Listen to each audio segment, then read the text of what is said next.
Notre planète existe depuis 4,5 milliards d'années. Au cours de cette longue période, les dinosaures ont disparu, la géographie de la Terre a complètement changé et d'innombrables civilisations se sont succédées. Les vestiges de ces civilisations disparues subsistent toutefois sous forme de ruines dans tous les pays du globe. Mais à quoi ressemblaient-elles avant de devenir des ruines ? Eh bien, prenez votre truelle et préparez-vous à creuser, car nous allons découvrir à quoi ressemblaient réellement les sites archéologiques d'antan.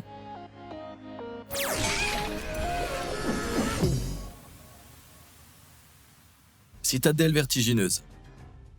À près de 2500 mètres d'altitude, au sommet d'une montagne dans la vallée de l'Urubamba, au Pérou, se dressent les vestiges de l'une des ruines les plus célèbres au monde, la légendaire citadelle Inca du Machu Picchu.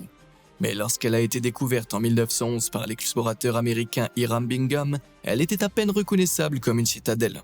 On pense que les Incas ont construit cette cité en altitude afin qu'elle soit vraiment difficile à attaquer. Cependant, cela signifie également qu'après avoir fui la ville à la fin du XVIe siècle à la suite d'une possible épidémie de variole, elle est restée inconnue pendant des années. Pendant ce temps, elle a été de plus en plus envahie par la végétation, et comme les Incas n'utilisaient ni ciment ni mortier, les racines des arbres ont pénétré directement dans les ruines, rendant le feuillage incroyablement difficile à éliminer sans causer de dommages. Bingham et son équipe ont toutefois fait preuve d'une grande minutie et, durant 4 mois, ils ont travaillé d'arrache-pied plusieurs heures par jour pour éliminer la végétation indésirable. Lorsqu'ils eurent enfin terminé, l'équipe fut émerveillée par le site tentaculaire qu'elle avait mis au jour. Et aujourd'hui, après de nouvelles fouilles, ces ruines impressionnantes sont encore plus visibles. Bien sûr, malgré cette amélioration spectaculaire, elles sont encore loin de leur splendeur du XVe siècle. À l'époque, on pense que les nombreuses maisons en pierre étaient toutes en parfait état, avec des toits de chaume en herbe séchée. Outre les maisons d'habitation, il y avait une zone agricole, une zone sacrée et un quartier royal où, selon les historiens, le souverain Inca Pachacuti Inca Yupanqui régnait depuis son palais. En réalité, le fait qu'une partie de ces constructions soit encore debout aujourd'hui témoigne de la prouesse architecturale des Incas. Compte tenu de l'exposition de la citadelle montagneuse aux éléments, et sachant à quel point certaines constructions modernes peuvent être fragiles, les hommes d'aujourd'hui devraient peut-être commencer à suivre les conseils des Incas. Le géant de bronze. Il y a très longtemps, au IIIe siècle avant Jésus-Christ, une grande statue de bronze se dressait dans le port de la ville grecque de Rhodes. Ce monument gigantesque représentait le dieu du soleil Hélios et mesurait, dit-on, 32 mètres de haut. Il fut ainsi baptisé le Colosse de Rhodes et devint l'une des 7 merveilles du monde antique.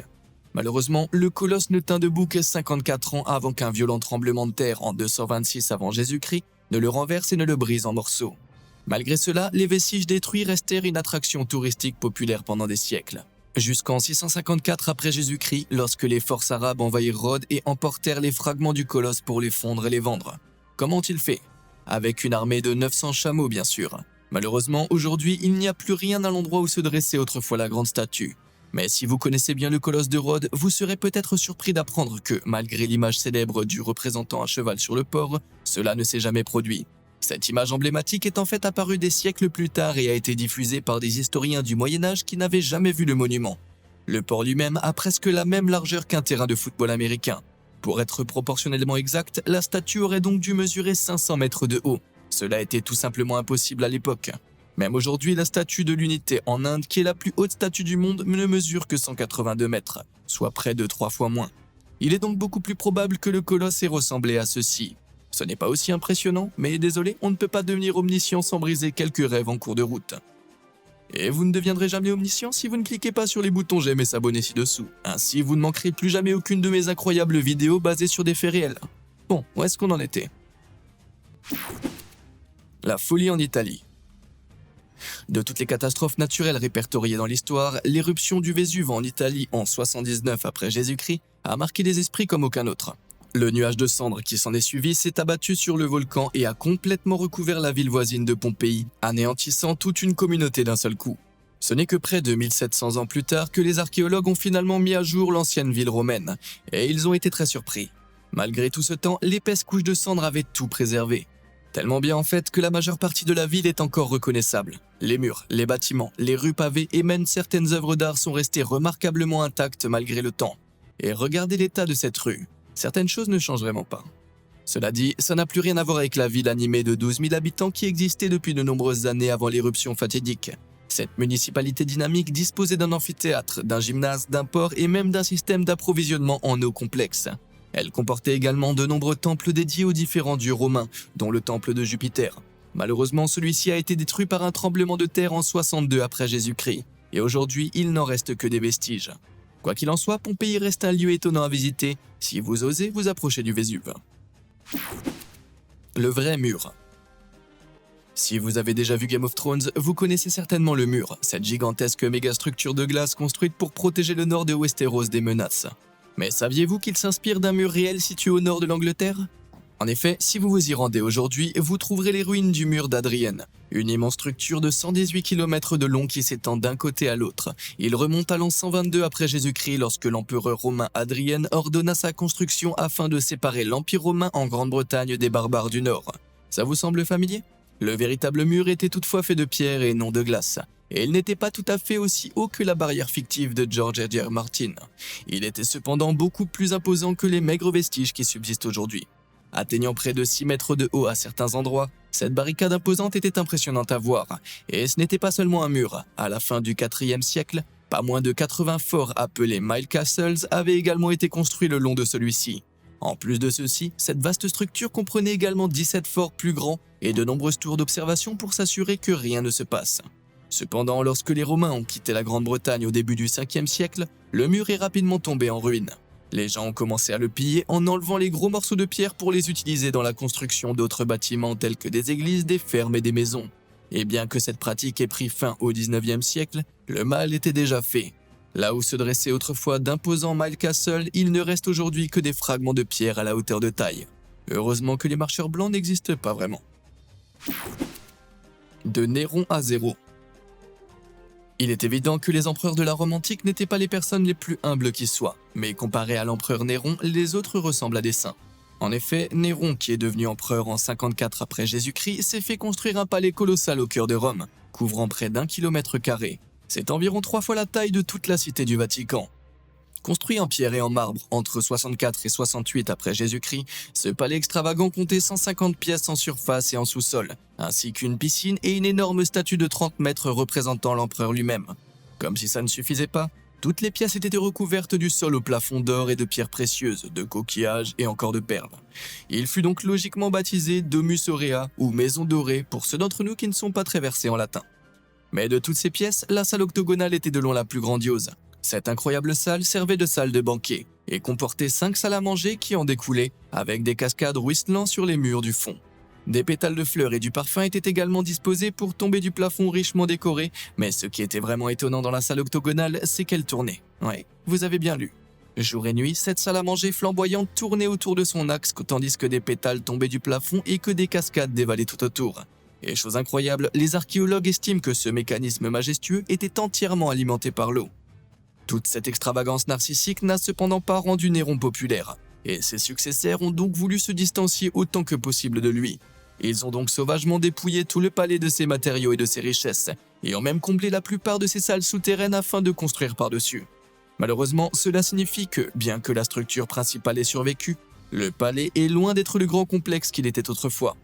Cela dit, la salle octogonale a été fouillée et est encore facilement reconnaissable aujourd'hui, malgré l'absence de décoration.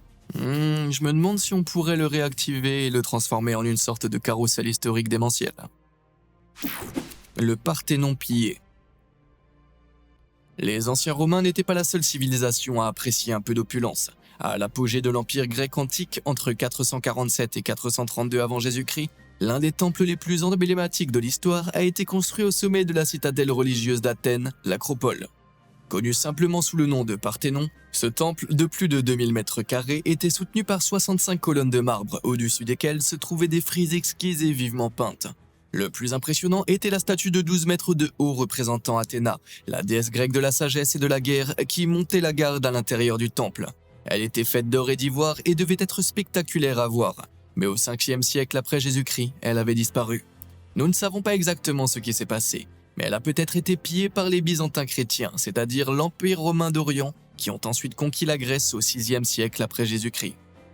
Après avoir pris Athènes, ils ont transformé le Parthénon en église catholique et détruit de nombreuses frises sculptées. Il est resté ainsi jusqu'en 1458 après Jésus-Christ, date à laquelle le bâtiment a de nouveau changé de main. Cette fois-ci, l'Empire ottoman musulman prit le contrôle de la capitale grecque et transforma le bâtiment sacré en mosquée. Cependant, à peine 200 ans plus tard, les forces chrétiennes revinrent et lancèrent une nouvelle attaque, bombardant le Parthénon avec des boulets de canon. Cela aurait déjà été suffisamment grave, mais les Ottomans utilisaient le temple pour y stocker des munitions volatiles. Ouais, les boulets de canon ont percuté les munitions, provoquant une puissante explosion qui a détruit le bâtiment et causé d'énormes dégâts structurels. Et c'est pas tout. Plus tard au 19e siècle, le comte britannique Thomas Bruce a visité le Parthénon et a volé certaines des frises et sculptures en marbre restantes pour les ramener à Londres, où elles se trouvent encore aujourd'hui. À cause de tout cela, on peut affirmer sans risque que le pauvre vieux Parthénon n'est plus aussi glamour qu'à son apogée. Mais bon, même ainsi, je tuerais pour être aussi beau à 2454 ans. Se détendre à Chichén Itzá. Si vous avez envie de profiter du soleil tout en admirant certaines des pyramides antiques les mieux conservées au monde, je vous suggère de faire un voyage à Chichén Itzá, dans l'état mexicain du Yucatan. Cette cité maya a plus de 1500 ans et bien qu'elle soit aujourd'hui inhabitée, elle comptait à son apogée 35 000 habitants. C'est pourquoi le site s'étend sur plus de 10 km² et compte 26 ruines à explorer dont la plus célèbre est El Castillo. Cet impressionnant temple s'élève à près de 25 mètres au-dessus de la place principale et compte 91 marches pour chacune de ses 4 côtés, soit un total de 365 marches, y compris la plateforme supérieure. Et ce n'est pas un hasard si ce nombre correspond au nombre de jours d'une année solaire, et c'est probablement lié aux rituels qui étaient pratiqués au sommet, car les anciens Mayas avaient des rituels étranges. La pyramide a été construite directement au-dessus d'un cénote, qui est essentiellement un gouffre rempli d'eau. Au sommet de la pyramide, il y a un puits profond qui mène à ce cénote. En période de sécheresse, on pense que les Mayas croyaient qu'en prenant une personne très malchanceuse et en la jetant dans le puits vers une mort certaine, le sacrifice ferait venir la pluie et la douleur. Mais ça n'a pas dû très bien fonctionner, car la ville a été complètement abandonnée au XVe siècle, probablement à cause de la sécheresse, ironiquement. Laissé à l'abandon, le temple a été envahi par la jungle et lorsqu'il a finalement été décidé de le fouiller au début des années 1900, il était presque impossible de le voir. Après une décennie entière de travaux de débroussaillage et de coupe, la pyramide a finalement été révélée dans toute sa splendeur pour devenir l'attraction touristique populaire qu'elle est aujourd'hui. Ça me rappelle un peu ma situation, le confinement par rapport à l'après-confinement. Le très vieux Sarum. Imaginons que vous et moi fassions une agréable promenade dans la campagne du sud de l'Angleterre lorsque, attendez, nous tombions sur ceci. Devinez ce que c'est. Je ne vous en voudrais pas de ne pas le savoir car il reste que très peu de traces de Old Sarum, un fort de l'âge du fer datant de 400 avant Jésus-Christ. Construit et habité à l'origine par des tribus britanniques, le fort a changé de main en 43 après Jésus-Christ, lorsqu'il a été occupé par les Romains après leur conquête de la Grande-Bretagne. Puis, après le départ des Romains vers 400 après Jésus-Christ, le site a été repris par les Anglo-Saxons, qui y ont vécu pendant des centaines d'années jusqu'à la conquête normande en 1066. Vous me suivez toujours ? Eh bien, ce sont les Normands qui ont apporté le plus grand changement à l'ancien fort. Ce sont eux qui ont érigé la motte, c'est-à-dire le monticule surélevé au centre sur lequel se dressait le château. Ils l'ont entouré d'une immense cour appelée Bailey, puis ont construit une cathédrale à l'intérieur. À son apogée, vers l'an 1100, le site était devenu un bourg animé, réputé pour les clercs lettrés qui résidaient dans la cathédrale. Cependant, les mauvaises relations entre les troupes du château et le clergé ont conduit à la démolition de la cathédrale et à sa reconstruction à quelques kilomètres au sud, à Salisbury, où elle se trouve encore aujourd'hui. Imaginez un peu, un désaccord si intense qu'il vous pousse à déplacer une cathédrale entière. Après ça, l'intérêt royal pour le site déclina rapidement, tout comme sa population, jusqu'à ce qu'il perde finalement son statut de bourg en 1832 et soit abandonné. Et comme la plupart des bâtiments étaient construits en bois, ils se sont délabrés et ont disparu avec le temps. Aujourd'hui, seuls quelques indices témoignent de l'existence de cette colonie autrefois importante. Qui l'aurait cru ? La Grande Pyramide de Gizeh. La plus ancienne des 7 merveilles du monde antique, la Grande Pyramide de Gizeh reste un témoignage impressionnant de la civilisation égyptienne antique. Construite il y a environ 4500 ans pour servir de tombeau au pharaon Khéops, elle est aujourd'hui l'une des destinations touristiques les plus populaires de la planète. Mais ça n'a pas toujours été le cas. À sa construction, la Grande Pyramide n'avait pas l'aspect rugueux et irrégulier qu'elle a aujourd'hui, mais était lisse et brillante de haut en bas. En effet, les Égyptiens avaient recouvert la structure initiale en forme de marche d'une couche de calcaire qu'ils avaient polie pour qu'elle brille au soleil. Ils avaient même décoré la pointe de la pyramide d'or, rendant la structure originale bien plus éclatante qu'elle ne l'est aujourd'hui. Mais étant donné que ce monument gigantesque est composé de près de 9000 tonnes de granit, de plus de 550 000 tonnes de mortier et de plus de 6 millions de tonnes de calcaire, comment ont-ils bien pu le construire ? Eh bien, les ouvriers se rendaient au sud de Gizeh, dans les carrières de Toura, de l'autre côté du Nil. et enfonçaient des rangées de coins en bois dans la pierre. Ensuite, ils transportaient la pierre dans l'eau. Les coins absorbaient cette eau, se dilataient et ce faisant fondaient la roche en blocs. Ces blocs étaient extraits des carrières et transportés à travers le Nil avant d'être traînés sur des traîneaux jusqu'au site de la pyramide. Une fois arrivé, le travail minutieux n'était pas terminé, oh non. À l'aide d'un système complexe de rampes et de poulies, des lourds blocs devaient être hissés jusqu'au sommet de la pyramide où ils étaient finalement lissés pour prendre leur forme définitive. Et la véritable tragédie dans tout ça? Après tout ce travail éreintant, il n'en reste pratiquement aucune trace aujourd'hui. Au fil des millénaires, divers peuples ont dépouillé la pyramide de son calcaire blanc et de sa pointe dorée pour les utiliser dans d'autres constructions. Je parie que le pharaon Khéops se retourne dans sa tombe. Takatak. Au nord de l'Égypte se trouve l'Irak, un pays qui faisait autrefois partie d'un vaste territoire connu sous le nom de la Perse.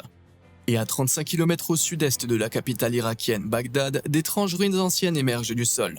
Croyez-le ou non, cette arche abîmée est tout ce qu'il reste de ce qui était autrefois la ville la plus grandiose et la plus riche de son époque, Ctésiphon. Fondée au IIe siècle avant Jésus-Christ par le roi Mithridate Ier, cette ville tentaculaire a été le joyau de l'Empire perse pendant près de 800 ans. Bien que l'on sache étonnamment peu de choses sur Ctésiphon, nous savons qu'elle abritait un palais somptueux décoré de marbre, de mosaïques de verre et de tapis ornés de bijoux, dont l'arche connue sous le nom de Tak-Kasra faisait autrefois partie.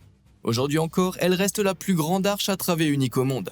Alors, qu'est-ce qu'il s'est passé? Eh bien, la richesse de la ville en faisait une cible de choix. Les Romains l'ont attaquée et envahie à 3 reprises entre 116 et 198 après Jésus-Christ. Mais bien que la ville ait été pillée, elle n'est pas tombée et a continué à être le centre de la culture perse pendant encore 400 ans. En 637 après Jésus-Christ, cependant, tout a changé. Les forces arabes musulmanes ont rassemblé leurs forces à l'extérieur de la ville et ont livré une grande bataille contre la Perse. Et elles ont gagné. Après leur victoire, elles sont entrées dans Ctésiphon et ont pillé tout ce qu'elles pouvaient. Heureusement, les habitants de la ville avaient déjà fui. Cependant, rien d'autre n'était en sécurité. Pas même les bâtiments eux-mêmes qui ont été démolis et emportés pour construire ce qui allait devenir Bagdad. La seule chose qu'ils n'ont pas prise, c'est Tak-Kasra, parce que personne ne prend le Tak.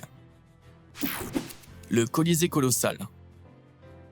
Presque tout le monde aime aller au théâtre pour passer une soirée à assister à un spectacle. C'était tout aussi vrai dans la Rome antique, sauf que leur divertissement comprenait des combats brutaux à mort. Et les plus attendus avaient tous lieu dans l'amphithéâtre le plus grand et le plus reconnaissable qui n'ait jamais existé, le Colisée romain. Commandé vers 70 après Jésus-Christ par l'empereur Vespasien comme cadeau au peuple, il fut inauguré 10 ans plus tard en 80 après Jésus-Christ par son fils Titus. Avec ses murs de 48 mètres de haut, ses 80 entrées et sa capacité d'accueil de 87 000 personnes, cet édifice gigantesque remporta un succès retentissant. Les spectateurs de toutes les classes sociales pouvaient assister aux différents événements, même s'ils ne vivaient pas tout à fait la même expérience. Les sièges les plus proches de l'avant et les plus bas étaient réservés aux personnes les plus importantes. Et plus votre classe sociale était basse, plus vous étiez assis loin. Les pauvres, les esclaves et les femmes occupant les sièges tout à l'arrière. C'est en partie grâce à cette inclusivité que le Colisée a prospéré pendant 4 siècles. Mais l'évolution des goûts et le déclin de l'Empire romain d'Occident a conduit à son abandon après le 6e siècle après Jésus-Christ. Peu à peu, des parties de la structure ont été démontées pour être utilisées ailleurs, et de violents tremblements de terre ont également secoué l'amphithéâtre, l'endommageant davantage. Aujourd'hui, il n'en reste plus qu'un tiers du Colisée d'origine, et la scène qui a autrefois accueilli tant d'événements extraordinaires n'est plus qu'un tas de décombres. Mais même s'il est loin de ce qu'il était autrefois, son charme architectural est toujours aussi fort. Avec de tels mouvements, qui a besoin de gladiateurs? Tikal, marqué par le temps. Nichée au cœur de la forêt tropicale guatémaltèque se trouve une mystérieuse série de structures qui contrastent fortement avec la nature environnante. Elles constituent les ruines de la ville de Tikal, autrefois l'un des royaumes les plus puissants de l'ancienne civilisation maya. Couvrant près de 17 000 mètres carrés, c'est le temple Tikal II au nom évocateur qui est le plus impressionnant de ces édifices. Ce temple a été construit pour servir de mausolée à Dame Kalajun Unen Mo, épouse d'un roi maya qui a régné entre 682 et 734 après Jésus-Christ. D'une hauteur de 38 mètres, il perce à travers les arbres. Mais au 8e siècle, il était encore plus haut, atteignant environ 42 mètres. Et bien qu'il soit remarquablement bien conservé pour son âge, il était autrefois beaucoup plus coloré. Un peu comme ceci. Oui, si vous ne l'aviez pas deviné, les Mayas adoraient le rouge, et ils en coloraient même leur cacao. Mais la palette de couleurs saisissantes n'est pas la seule chose qui s'est estompée avec le temps. Les temples de Tikal étaient également recouverts de motifs finement sculptés. Certains ont survécu, comme ce masque, mais malheureusement beaucoup ont disparu depuis longtemps. Mais malgré tout, ce site vaut encore largement la peine d'être visité aujourd'hui. Le monticule mystérieux. Au nord de l'Irlande se trouve une région mystique tellement imprégnée d'histoire, de mythes et de légendes qu'elle ne compte pas moins de 240 sites archéologiques sur une superficie de 6,5 km². Il s'agit de la région de Raskrogan où les tout premiers festivals d'Halloween ont été organisés au 9e siècle. Outre la myriade d'autres sites anciens, dont une grotte effrayante qui mènerait à l'enfer, il y a ça. Bon, je sais que ça n'a pas l'air aussi intéressant qu'une véritable grotte infernale, mais ce monticule à l'apparence innocente recèle plus de secrets que vous ne pouvez l'imaginer. Mesurant 90 mètres de large et 6 mètres de haut, il se dresse fièrement au centre du paysage, ce qui signifie qu'il était sacrément important. Alors, vous avez une idée de ce que ça pouvait être? Voici un indice. Il y a environ 1500 ans, il ressemblait moins à un monticule qu'à un immense fort. Mais si vous vous souvenez d'Old Sarum, les forts de collines ressemblent beaucoup plus à ceux-là de nos jours, ce qui est complètement différent. Vous pouvez donc abandonner cette idée. Non, ce n'est pas un fort. Le monticule de Rathrogan était en fait un gigantesque temple cérémoniel. En scannant le sol à l'aide d'équipements spéciaux, les archéologues ont trouvé des preuves suggérant que des remparts de bois et des hengs cérémoniels se trouvaient autrefois au sommet de la colline. Nous ne savons pas exactement quel rituel avait lieu dans cette salle sacrée, mais nous savons que ceux qui les pratiquaient étaient d'anciens païens celtiques. À ce titre, le temple était probablement le théâtre de toutes sortes d'activités. Des voyants s'y tenaient peut-être debout pour prédire l'avenir, des foules se rassemblaient peut-être pour offrir leurs biens précieux aux dieux, et dans de très rares occasions, des êtres humains pouvaient même y être sacrifiés. Mais on ne pourra jamais imaginer tout cela en le regardant aujourd'hui. Ça montre bien qu'il ne faut jamais juger un monticule à son... Bon, bref, vous voyez ce que je veux dire. Bon voilà, ça conclut notre visite historique. Quel site aimeriez-vous le plus visiter? Et avez-vous des sites préférés que je n'ai pas mentionnés? Dites-le moi dans les commentaires ci-dessous. Et comme d'habitude et jusqu'à la prochaine fois, merci de nous avoir suivis.